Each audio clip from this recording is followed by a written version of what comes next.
শ্রীভূমিতে সরকারি অনুষ্ঠানে জাতীয় সঙ্গীতের ভুল গানে তীব্র বিতর্ক। বিজেপি সাংসদের উপস্থিতিতে রাতাবাড়িতে ভুলভাবে গাওয়া হলো ভারতের জাতীয় সঙ্গীত, আর তাতে ক্ষোভে ফেটে পড়ল করিমগঞ্জ জেলা কংগ্রেস। বাংলাদেশের সঙ্গীত ইস্যুর পর এবার বিজেপির নেতৃত্বাধীন সরকারি অনুষ্ঠানে ভুল জাতীয় সঙ্গীত। এখন মুখ্যমন্ত্রী নীরব কেন, প্রশ্ন তুলছে জেলা কংগ্রেস।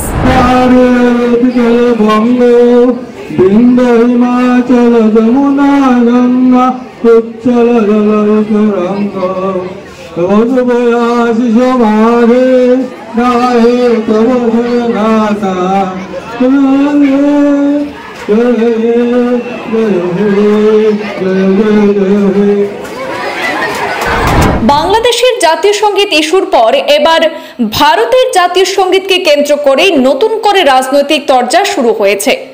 গত বৃহস্পতিবার শ্রীভূমি জেলার রাতাবাড়ি এইচএস স্কুলে এক সরকারি অনুষ্ঠানে সাংসদ কৃপানাথ মালার উপস্থিতিতে ভুলভাবে জাতীয় সঙ্গীত গাওয়া হয় বলে অভিযোগ। ঘটনার পর থেকে শাসক দল বিজেপি নেতাদের বিরুদ্ধে চরম অপমানের অভিযোগ তুলেছে করিমগঞ্জ জেলা কংগ্রেস।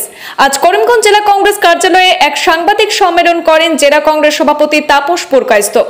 উপস্থিত ছিলেন প্রাক্তন সভাপতি সতু রায় এবং আসাম প্রদেশ কংগ্রেস কমিটির উপসভাপতি তথা গুয়াহাটি হাইকোর্টের বিশিষ্ট আইনজীবী হাফেজ রশিদ আহমদ চৌধুরী। প্রাক্তন সভাপতি সতু রায় বলেন, রবীন্দ্রনাথ ঠাকুরের একটি গানের অংশ গাওয়ার জন্য আমাদের বিরুদ্ধে তীব্র আক্রমণ চলেছিল, কিন্তু এবার যখন শাসক দলের নেতাকর্মীরাই জাতীয় সঙ্গীত বিকৃতভাবে গাইলেন তখন মুখ্যমন্ত্রী নীরব কেন? এদিকে হাফেজ রশিদ আহমদ চৌধুরী বলেন, ভারতের জাতীয় সঙ্গীতকে ভুলভাবে উপস্থাপন করা শুধু নৈতিক নয়, সাংবিধানিক অপরাধও। এই বিষয়ে সরকারকে ব্যাখ্যা দিতে হবে। উল্লেখযোগ্য যে কিছুদিন আগেই করিমগঞ্জ জেলা কংগ্রেস অফিসে বাংলাদেশের জাতীয় সঙ্গীতের কয়েকটি লাইন গাওয়া নিয়ে প্রবল বিতর্ক ছড়িয়েছিল গোটা রাজ্যে। এবার সেই বিতর্কের পাল্টা আগুন জ্বালালো রাতাবাড়ি সরকারি অনুষ্ঠানের ঘটনাটি। রাজনৈতিক মহলে এখন একটাই প্রশ্ন, একই ইস্যুতে এবার কি শাসক দল নিজেদের নেতাদের বিরুদ্ধে একই পদক্ষেপ নেবে নাকি নীরব থাকবে? আমরা শুনবো সাংবাদিক সম্মেলনে জেলা কংগ্রেস নেতৃত্বরা কি বললেন। ইস্যু হয়েছে যে বর্তমানে আসামের বা দেশের যে পরিস্থিতি কি হয়েছে আপনারা নিজেই দেখতে পেরেছেন। আপনারা এই পত্রপত্রিকাতে লিখতেছেন জিনিসটাকে, যে ভারতবর্ষ বলেন, আসামে বলেন, অন্যান্য স্টেটে বলেন, যেটা অবস্থা মোটামুটি শাসক দল বুঝে নিয়েছে যে আগামীতে এই যে ইলেকশন হবে, 26-এ কয়েকটা স্টেটে ইলেকশন হবে, ওগুলো আসতে পারতেছে না। অবস্থা খুবই খারাপ। এখন তারা ডিফেন্সিভ হয়ে গিয়েছে।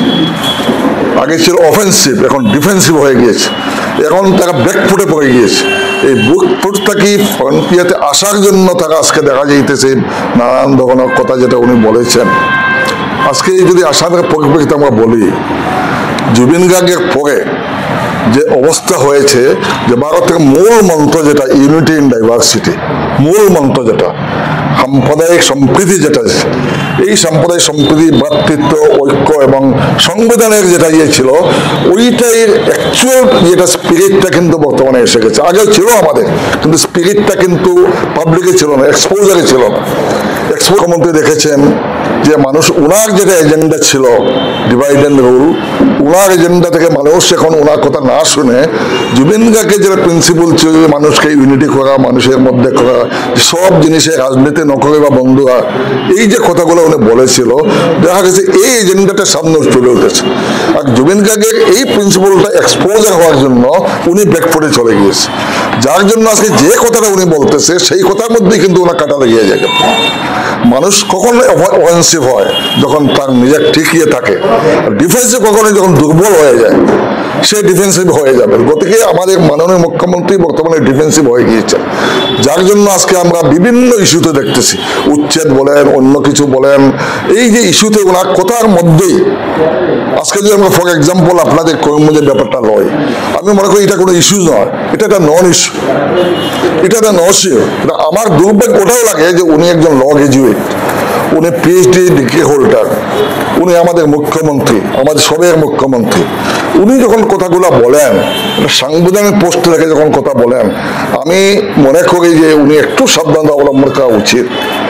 আজকে এই কথা শোনার সঙ্গে সঙ্গে উনি বলে দিলেন দেশদ্রোহিতার ব্যাপার হয়ে গেছে। দেশদ্রোহী কাকে বলে? সিম্বলের কথা বলে যে আমাদের যেটা ন্যাশনাল সিম্বলকে অপমান করেছে, এটাও শুনেছি দু এক জায়গাতে এসেছে। এফআইআর শুনেছি, ফাইল হয়েছে, আমি জানি না এটা কোনো রেজিস্টার হয়েছে কিনা বা কিবা হয়েছে কিনা আমি জানি না। দেশদ্রোহিতা কাকে বলে? ন্যাশনাল সিকিউরিটি অ্যাক্ট, NSA, ওগুলা হয়তো প্রিভেন্টিভ ডিটেনশনের ব্যাপারে হয়।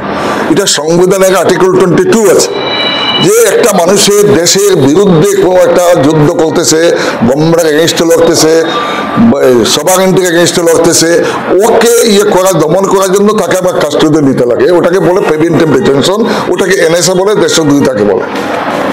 একটা অফেন্স হলো করতে পারে উনি, আর একটা হলো করে নিয়েছে।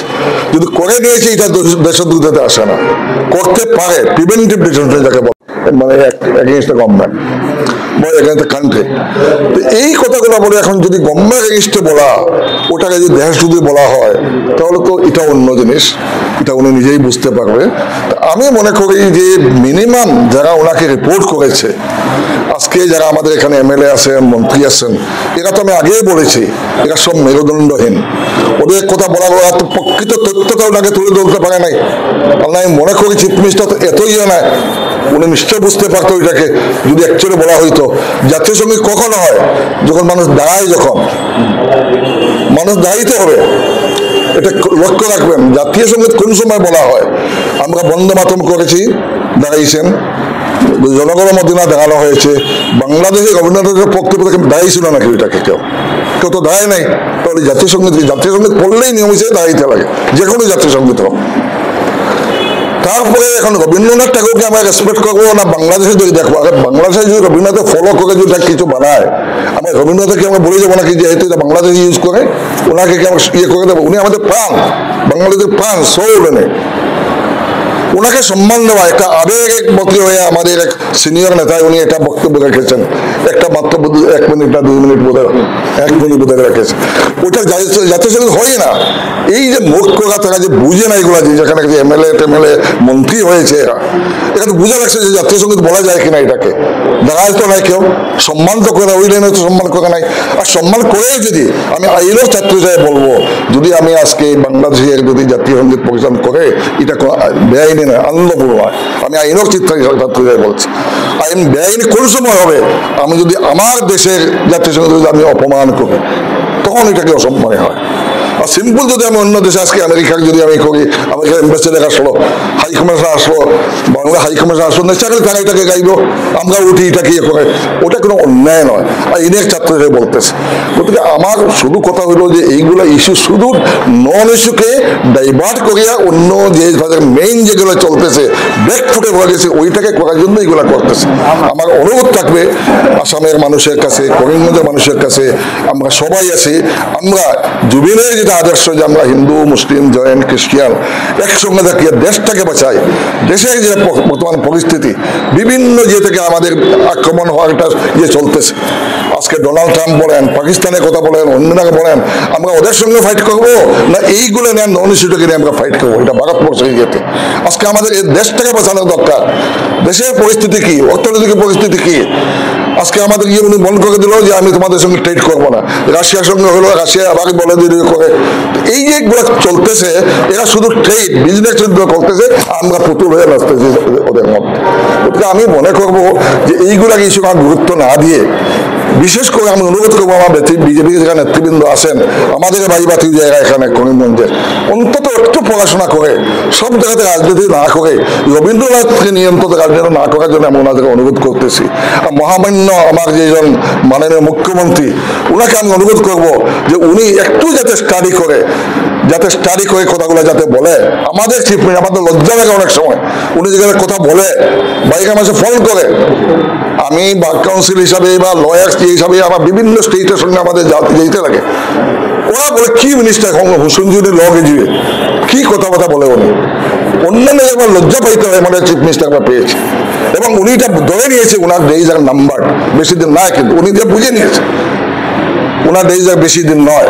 গতকাল আমি মনে করবো যে আপনারা সবাই মিলে রাইট মেসেজটা যাতে মানুষের কাছে যায়, এমন মেসেজ যায় যাতে ঐক্যর মেসেজ যায়, ভাতৃত্ববোধক মেসেজ দেয়। জাতীয় সঙ্গীত শুদ্ধভাবে গাইতে পারে না যে দলের নেতা এবং কর্মীরা, সেই দলের নেতা এবং কর্মীরা কংগ্রেসের কর্মীদের দেশপ্রেম শেখায়।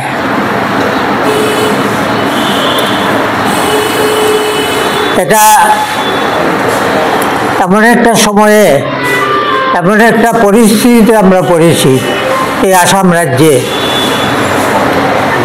কংগ্রেসের শাসনে, বিজেপির শাসনে, ডক্টর হিমন্ত বিশ্ব শর্মার মুখ্যমন্ত্রিত্বের সময়ে, এমন একটা সময় যে সময়ে যারা দেশপ্রেমিক তারা দেশদ্রোহী হিসাবে পরিগণিত হবেন, আর যারা দেশদ্রোহী তারা দেশপ্রেমিকের কুর্তা পরে মঞ্চ আলোকিত করবেন।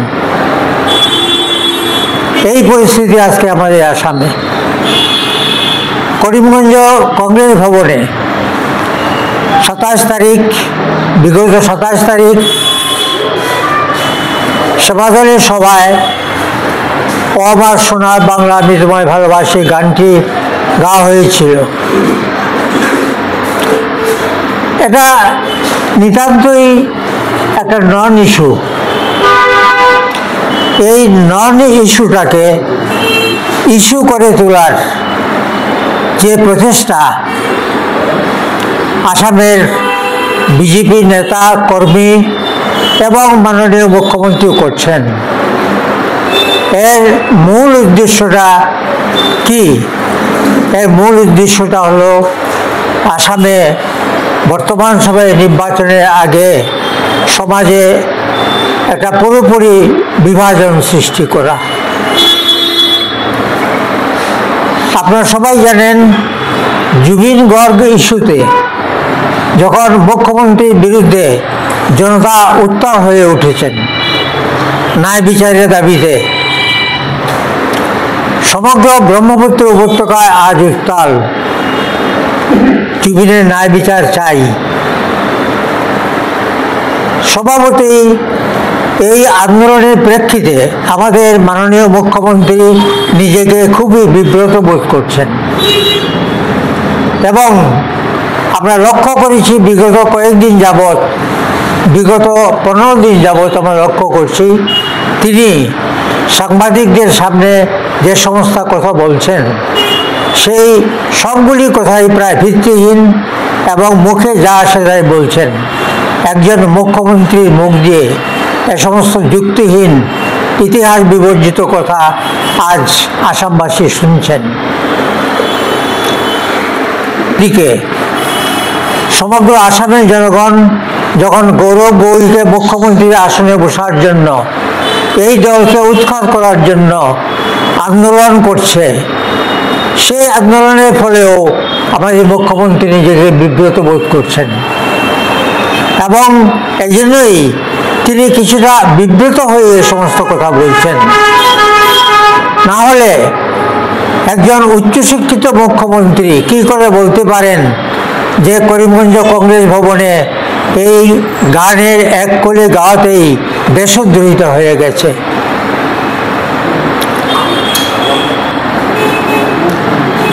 এই নন ইস্যুটাকে ইস্যু করে তোলায় ভালো হয়েছে, কারণ করিমগঞ্জ কংগ্রেসের নাম আজ সর্বভারতীয় ভিত্তিতে আলোচিত হচ্ছে।